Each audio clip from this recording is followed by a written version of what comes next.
राज्यातल्या 246 नगर परिषदा 42 नगरपंचायत निवडणुकांसाठी अर्ज भरण्याचा आज शेवटचा दिवस।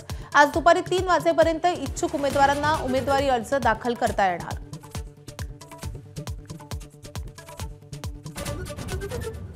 अनेक पक्षांचे उमेदवार आज शक्ती प्रदर्शन करण्याच्या तयारीत, तर अनेक उमेदवारांना एबी फॉर्म न दिल्याने गोंधळ कायम।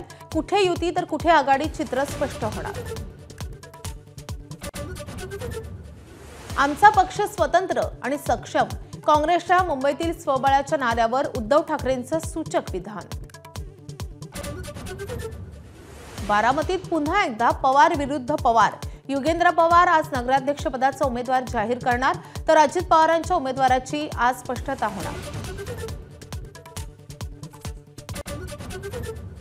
जिथे शक्य तिथे युती, इतर ठिकाणी मैत्रीपूर्ण लढती। मुख्यमंत्री देवेंद्र फडणवीसांचा संभाजीनगरमधील कार्यक्रमातून पुनरुच्चार, तर भाजपच नंबर 1चा पक्ष ठरेल, फडणवीसांना विश्वास।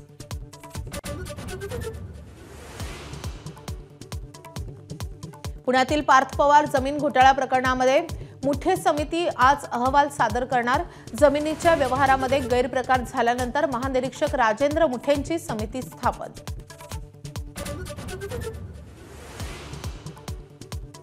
मुंबई ठाणे नवी मुंबईला पुरवठा करणाऱ्या गेल कंपनीच्या सीएनजी गॅस पाईपलाईनमध्ये बिघाड। रिक्षा टॅक्सी बसवर परिणाम, घरगुती पुरवठा सुरळीत राहणार, गॅस कंपनीचं आश्वासन।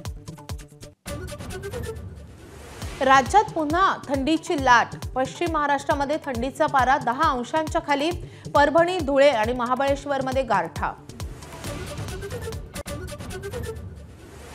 नितीश कुमार पुन्हा एकदा बिहारचे मुख्यमंत्री होण्याची शक्यता।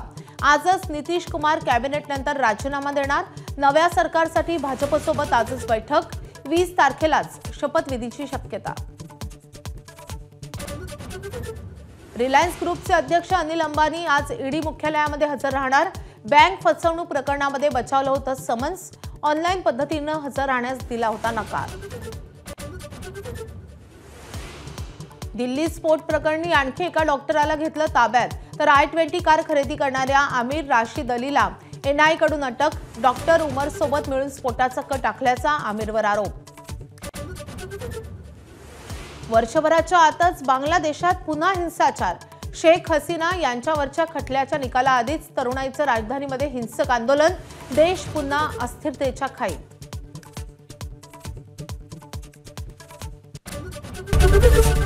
एबीपी माझा, उघडा डोळे बघा नीट।